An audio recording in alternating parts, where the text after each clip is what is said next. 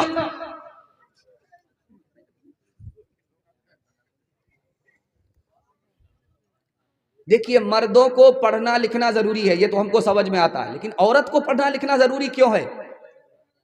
جس طرح مرد مسلمان ہوتے ہیں اسی طرح عورت بھی مسلمان ہوتی ہے، اس لیے پڑھنا لکھنا ضروری ہے عورت کے لیے بھی۔ جس طرح مرد انسان ہیں اسی طرح عورت بھی انسان ہے، انسانیت پر آنے کے لیے عورت کو پڑھنا لکھنا ضروری ہے۔ ایک خاص بات بتا رہا ہوں، ذرا دھیان سے سنیے گا اس کو۔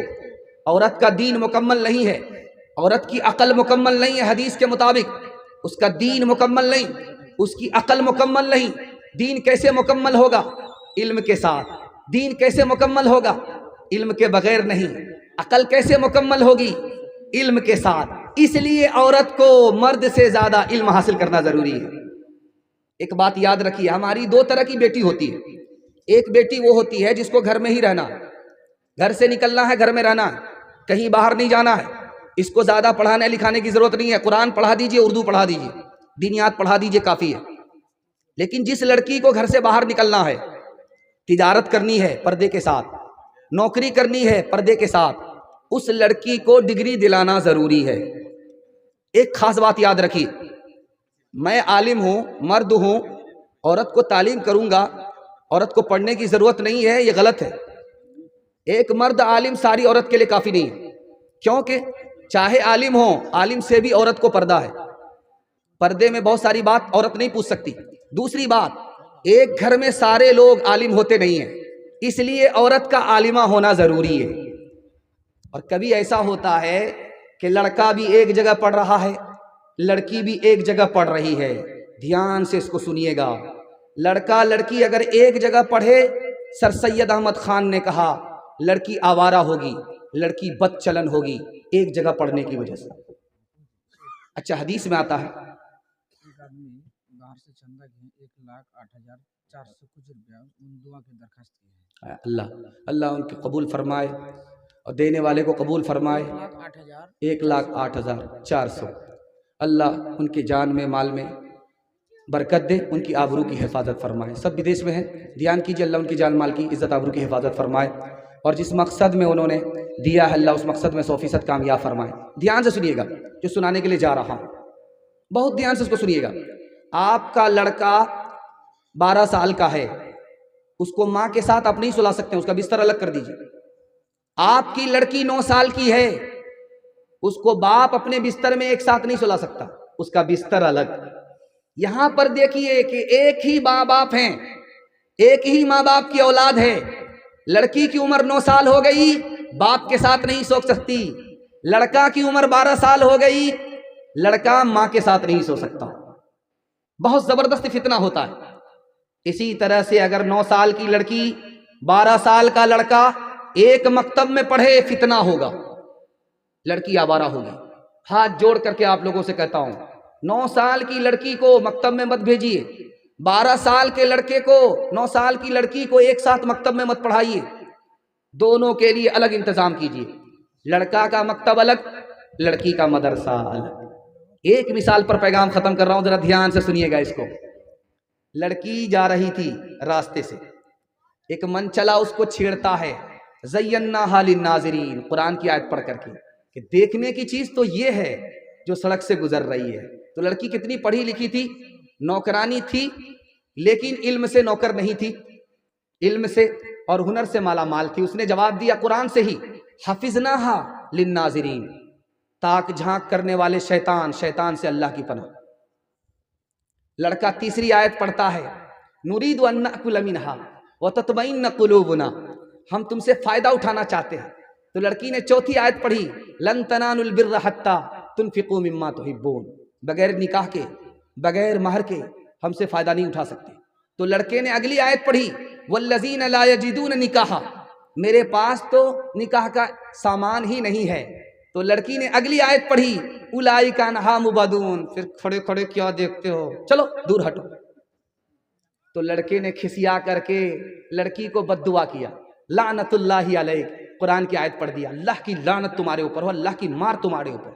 اور لڑکی اس سے زیادہ پڑھی لکھی تھی، اس نے اس کا جواب دیا، للذکر مثل حظ الانثیین، میرے اوپر تو سنگل لعنت ہے، تمہارے اوپر ڈبل ڈبل اللہ کی لعنت ہو۔ تعلیم عورتوں کو بھی دینی ضرور ہے، دینی ضرور ہے، لڑکی جو بے پڑھی ہو تو وہ بے شعور ہے، بے شعور ہے، حسن معاشرت میں سراسر فطور ہے، اور اس میں والدین کا بے شک قصور ہے، بے شک قصور ہے۔ نوجوانوں کے حوالے سے دو پیغام، نوجوان سننے کے لیے تیار ہے؟ دونوں ہاتھ اٹھائیے، انشاءاللہ بوڑھے لوگ غلطی سے ہاتھ مت اٹھائیے گا۔ آپ لوگ اس دنیا میں جوان ہونے والے نہیں، جلسے میں 100 بار بھی دعا ہوگی پھر بھی آپ جوان نہیں ہوں گے، جنت میں اللہ آپ کو جوان فرمائے گا۔ دھیان سے سنیے گا، جلدی سے نکل جائے گا۔ حضرت حسین بیٹھے ہوئے، ایک دیہاتی آیا، اس نے کہا کہ میں آپ سے کچھ لینے کے لیے آیا ہوں، کہ میرے سوال کا جواب دو تو پوری تھیلی ملے گی، اگر پورا جواب نہیں دیا تو تھوڑی تھیلی ملے گی، جواب دو میرے سوال کا۔ سائل آیا ہے بھیک مانگنے کے لیے، حضرت حسین بھیک دینے والے سوال کر رہے ہیں کہ بتاؤ سب سے افضل عمل کون سا ہے، نجات کیسے ملے گی، آدمی خوبصورت کیسے ہوتا ہے؟ اس نے فٹافٹ جواب دیا کہ سب سے افضل عمل اللہ پر ایمان، نجات کیسے ملے گی، اللہ پر بھروسہ کر لو۔ آدمی کو خوبصورت کون سی چیز بناتی ہے؟ یا تو مال بناتا ہے یا تو علم آدمی کو خوبصورت بناتا ہے۔ اگر آدمی کالا پیدا ہوا، بدصورت پیدا ہوا، اب کیا کرے اس کے لیے؟ ایک بچہ بدصورت پیدا ہوا تھا، آپ دیکھیں گے ماں کی محبت کو، کہ جس کا بیٹا کالا ہوتا ہے اس کو 72 مرتبہ صابن لگاتی ہے کہ کسی طرح گورا ہو جائے، لیکن صابن تو کالا ہو جاتا ہے لیکن وہ کالیا گورا نہیں ہوتا ہے، لیکن اس کالے کو وہ چاند سمجھتی ہے، اس کی محبت ہے۔ بیٹا بدصورت ہے، کوئی خاتمہ نہیں لے رہا ہے، ماں نے نصیحت کیا کہ بیٹا بدصورت ہو، تم کو کوئی کرسی نہیں دے گا، بیٹا ایک کام کرو، لوگ تم کو ترقی پر اٹھائیں گے، کرسی پر بٹھائیں گے، تمہاری جوتیاں سیدھی کریں گے۔ تو بیٹے نے کہا اماں بتاؤ، کہ بیٹا رات دن ایک کر کے علم حاصل کرو، علم ہی وہ دولت ہے، تمہاری ذلت کو اللہ عزت میں تبدیل کر دے گا، تمہارے عیب کو اللہ ہنر میں تبدیل کر دے گا۔ بیٹے نے ماں کی نصیحت کو قبول کیا، عمل کے کان سے سنا، رات دن ایک کر کے مکہ کا قاضی بن گیا۔ ایک بات یاد رکھیے، آپ کا چھوٹا چھوٹا بچہ ہے، آپ اس کو اچھا کپڑا پہنا دیتے ہیں، بھول جائے گا، آپ کا احسان نہیں مانے گا۔ آپ اس کو اچھا کھانا کھلاتے ہیں، احسان مانے گا، بھول جائے گا۔ آپ اس کے لیے اچھا مکان بناتے ہیں، وہ بھول جائے گا۔ آپ اس کے لیے زمین خریدتے ہیں، کوئی احسان نہیں مانے گا۔ آپ جاہل رہے کوئی فرق نہیں پڑتا، آپ اپنے بچے کو پڑھا دیجئے، زندگی بھر آپ کے احسان کو یاد رکھے گا۔ ایک بات یاد رکھیے، یہ جو آپ سنتے ہیں ہیرا ہیرا، ہیرا کہاں ہوتا ہے؟ زمین کے نیچے کے اندر گڑا ہوتا ہے۔ وہ ہیرا سونا چاندی سے زیادہ قیمتی کیسے بنتا ہے؟ اس کو چمکانا پڑتا ہے، اس کے کونے برابر کرنے پڑتے ہیں، اور اس کا خیال رکھنا پڑتا ہے کہ وہ چٹک نہ جائے، اس لیے سونا قیمتی ہوتا ہے۔ آپ کو کسان کے طرح 4 کام کرنے پڑیں گے، آپ کے بچے کو اللہ ہیرا بنا دے گا۔ کسان کا سب سے پہلا کام جانتے ہیں کیا ہوتا ہے؟ کسان سب سے پہلا کام کرتا ہے کھیت تیار کرتا ہے، چاس کرتا ہے، سمار کرتا ہے، چوکی دیتا ہے، بالکل کھیت کو حلوہ بناتا ہے۔ یہ کھیت مثال ہے ماں کی، ماں جتنی اچھی ہوگی اس کی گود کا بچہ اتنا اچھا ہوگا۔ اس کے بعد کسان دوسرا کام کیا کرتا ہے؟ بیج ڈالتا ہے، مکئی کا بیج ڈالتا ہے، گیہوں کا بیج ڈالتا ہے۔ یہ بیج مثال ہے باپ کی، باپ جتنا پڑھا لکھا ہوگا، باپ جتنا نیک ہوگا، اس کا بچہ اتنا نیک ہوگا۔ تیسرا کام کسان کیا کرتا ہے؟ وقت پر پانی دیتا ہے، وقت پر کھاد دیتا ہے۔ یہ وقت پر کھاد، وقت پر پانی کیا ہے؟ آپ کے بچے کو اسکول کے وقت میں اسکول بھیجنا پڑے گا اور مدرسے کے وقت میں مدرسہ بھیجنا ہوگا. ابھی مکئی ہے ٹھیک ٹھاک ہے, سارے بچے اسکول میں, سارے بچے مدرسے میں. جیسے ہی مکئی کے کٹنے کا ٹائم آیا سارے بچے مدرسے سے غائب, اسکول سے غائب. کہاں ہے تو بھائی کٹائی میں ہے, دھنائی میں ہے. وقت پر جب تک اپنے بچے کو آپ پڑھنے کے لیے نہیں بھیجیں گے, کسان اگر وقت پر کھاد نہ دے, وقت پر پانی نہ دے, اس کو فصل نہیں ملتی. آپ اپنے بچے کو جب تک وقت پر اسکول نہیں بھیجیں گے, مدرسہ نہیں بھیجیں گے, آپ کو نسل اچھی نہیں ملے گی. چوتھا کام کسان کیا کرتا ہے, فاضل گھاس نکالتا ہے, اسپرے کرتا ہے, اتھوا بتھوا سب کو صاف کر دیتا ہے. اسپرے کرتا ہے, اتھوا بتھوا سب کو صاف کر دیتا ہے. اتھوا بتھوا مثال کیا ہے, غلط ماحول سے آپ کو بچے کو نکالنا پڑے گا. باپ ڈرائیور, بیٹا خلاسی, گاڑی کا نمبر 786, ایک نمبر کا موبائل باز, رات دن موبائل میں لگا ہوا ہے. اب بیٹا دیکھ رہا ہے, جیسے ہی فرصت ملی موبائل کو بیٹے کے ہاتھ میں آ گیا. اب بیٹا کہاں سے کہاں پہنچ گیا, اس کے دماغ کو وائرس لگا, اس کے دل کو وائرس لگا, یہ بچہ کبھی آگے نہیں بڑھے گا. قصور ماں باپ کا ہے اور الزام بچے کو دینا بکواس ہے. جب آپ گھر میں ڈھول بجائیں گے تو بچے ڈانس کریں گے, قصور ماں باپ کا ہے, الزام بچے پر دینا بیکار ہے. دھیان سے سنیے گا, جلدی سے نکل جائے گا. دعا کرتا ہوں, قبولیت کی گھڑی ہے, اللہ آپ کے بچے کو مقدر کا سکندر بنائے. دھیان سے رکھیے گا, 2-3 بات یاد رکھ لیجئے, کچھ یاد رہے یا نہ رہے بچوں کے حوالے سے. جب بچہ آپ کا گھر میں رہے جھگڑا مت کیجیے گا. بچہ گھر سے نکل جائے, کرسی پھوڑیے, برتن توڑیے, جو توڑ پھوڑ کرنا ہے کرتے رہیے, لیکن بچہ جب گھر کے اندر رہے جھگڑا مت کیجیے گا. بچہ ماں باپ کے جھگڑے کو اگر دیکھے گا تو نگاہ سے گرا دے گا, نہ جوانی میں قدر کرے گا, نہ بڑھاپے میں عزت دے گا. اور دوسری بات یاد رکھیے بچوں کے حوالے سے, بات بات پر بچے کو مت ماریے, ڈرائیے, دھمکا کر کے کام نکالیے. بات بات پر مت ماریے, آپ کا بچہ بے شرم اور بے حیا ہو جائے گا. جو بچہ بے شرم اور بے حیا ہوگا نہ وہ اچھا انسان بنے گا, نہ وہ اچھا مسلمان بنے گا. تیسری بات کو یاد رکھیے, بچہ جب گھر کے اندر رہے آپ اسکرین ٹچ موبائل مت دیکھیے, صندوق میں بند کر دیجیے. بچے کا موبائل خود بخود چھوٹ جائے گا, کیونکہ خربوزہ خربوزے کو دیکھ کر کے رنگ پکڑتا ہے. اور جب بچہ گھر سے نکل جائے تو آپ موبائل میں قرآن سنیے, بیان سنیے, اذان سنیے, چلے گا. آپ اپنے بچے کو صرف موبائل سے بچا لیجئے, میں گارنٹی لیتا ہوں آپ کا بچہ مقدر کا سکندر ہوگا. آپ خوش نصیب باپ ہوں گے کہ آپ کا بچہ دین دنیا دونوں کی بھلائی سے مالا مال ہوگا. دھیان سے سنیے گا, حکیم جالینوس بہت بڑا حکیم گزرا, عیسیٰ علیہ السلام کے دور کا حکیم ہے. اس سے پوچھا گیا کہ اتنے بڑے حکیم آپ کیسے بنے؟ کہا میرے دوستوں نے جتنا پیسہ شراب میں برباد کیا, میں نے اس سے زیادہ پیسہ چراغ کے تیل میں برباد کیا, اس لیے میں اتنا بڑا ہو گیا. اب وہ کہیں کے نہیں رہے. لقمان حکیم سے پوچھا آپ اتنے بڑے آدمی کیسے بنے؟ کہ میں نے نابینا کو دیکھا, وہ پھونک پھونک کر کے قدم رکھتا ہے, ٹٹولتا ہے پہلے, تو میں نے ہر کام کرنے سے پہلے انجام کو سوچا, اس لیے میں اتنا بڑا آدمی بن گیا. امام غزالی سے پوچھا آپ اتنے بڑے عالم کیسے بن گئے؟ کہ جو چیز مجھے معلوم نہیں تھی وہ میں نے حاصل کیا, علم نے مجھ کو اتنا بڑا کر دیا. حسن بصری تابعی ہیں, ان سے پوچھا کہ آپ اتنے بڑے کیسے ہو گئے؟ کہا کہ میں 2 ساتھی سے علم حاصل کرتا تھا, ان کے پاس علم کم تھا, میرے پاس علم زیادہ تھا, اس لیے اللہ نے میرا رتبہ بڑا کر دیا. دھیان سے سنیے گا, رات کا وقت تھا, بادشاہ نے خواب میں دیکھا کہ میرے سارے دانت گر گئے. بادشاہ نے دیکھا ہے رات میں خواب کہ منہ کے سارے دانت گر گئے. جو کم پڑھا لکھا آدمی تھا وہ آیا, اس نے کہا کہ بادشاہ سلامت, آپ کا خواب اچھا نہیں ہے, یہ جو منہ کے سارے دانت گر گئے ہیں اس کی تعبیر یہ ہے کہ پورا خاندان آپ کے سامنے ہلاک ہو جائے گا. بولا اس منحوس کو جیل میں ڈالو, یہ کون سی خبر سنا رہا نالائق کہیں کا. دوسرا آدمی جو سب سے زیادہ پڑھا لکھا تھا اس کو بلایا, کہا کہ بتاؤ کہ میرے منہ سے دانت گر گئے, میں نے خواب دیکھا, کیا مطلب؟ کہا حضور خواب بہت اچھا ہے. کہا کہ وہ کیسے؟ کہا پورے خاندان میں آپ کی عمر سب سے زیادہ ہوگی, بات گرچہ بے سلیقہ ہو کلیم, بات کرنے کا سلیقہ چاہیے. انشاءاللہ پیٹ پر پتھر رکھ کر کے, سر پہ کفن باندھ کر کے, اوقات کو داؤ پہ لگا کر کے, خود جاہل رہیں گے, اپنے بچے کو جاہل نہیں رکھیں گے. ہاتھ اٹھائیے انشاءاللہ. بہت خوبصورت, بڑا اچھا ماحول ہے. خدا تجھے کسی طوفان سے آشنا کر دے کہ تیرے بحر کی موجوں میں اضطراب نہیں، تجھے کتاب سے ممکن نہیں فراغ کہ تو کتاب خواہ ہے مگر صاحب کتاب نہیں۔ جوانوں کا آخری پیغام سنا رہا ہوں، جوان لوگ تیار ہو جائیے، آخری پیغام 3 منٹ کے سننے کے لیے۔ آپ لوگ تیار ہیں؟ دھیان سے سنیے گا انشاءاللہ۔ ہمارا جوان ٹکٹ کٹائے گا دلی میں پٹھان دیکھنے کے لیے، ہاتھ اٹھائیے انشاءاللہ۔ خیر ووٹر لسٹ میں نام نہیں آیا، چلے گا، بائی پاس چلا گیا ہو۔ دھیان سے سنیے گا، ہمارا جوان دارو کیوں پیتا ہے؟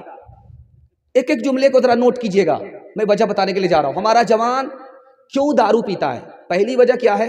باپ دادا کو دیکھا دارو پیتے ہو، اس لیے اس کی میراث کو ڈھو رہا ہے۔ میرا باپ پیتا تھا تو میں کیوں نہیں پیوں گا، میرا دادا پیتا تھا، یہ میراث میرے گھر میں آئی ہے باپ دادا سے، اس میراث کو ڈھو رہا ہے۔ اب غور کیجئے کہ آپ اپنی عادت کو بدلیے، ورنہ کل آپ کی اولاد آپ کی عادت پر آ جائے گی۔ آپ دارو پیتے تھے، آپ کی اولاد بھی دارو پی گی۔ تو پہلی وجہ ہمارا جوان دارو کیوں پی رہا ہے؟ باپ دادا کو دارو پیتے ہوئے دیکھا۔ دوسری وجہ بتانے کے لیے جا رہا ہوں، ہمارا جوان دارو کیوں پی رہا ہے؟ ماحول ہی غلط ہے، الٹا سیدھا لوگوں کے ساتھ بیٹھ رہا ہے، الٹے سیدھے ماحول میں ہے، اس لیے دارو پی رہا ہے۔ تیسری وجہ دارو کیوں پی رہا ہے؟ کہ تھکا ہوا ہے، کام کرتے کرتے تھک گیا، اس کو یہ احساس ہے کہ دارو پی لیں گے تھکاوٹ دور ہو جائے گی، تھکاوٹ دور کرنے کے لیے دارو پی رہا ہے۔ چوتھی وجہ وہ یہ سمجھتا ہے کہ میں ابھی بے چین ہوں، دارو پی لوں گا تو مجھ کو سکون ملے گا، سکون کے لیے دارو پیتا ہے۔ اور پانچویں وجہ جانتے ہیں کیوں دارو پیتا ہے؟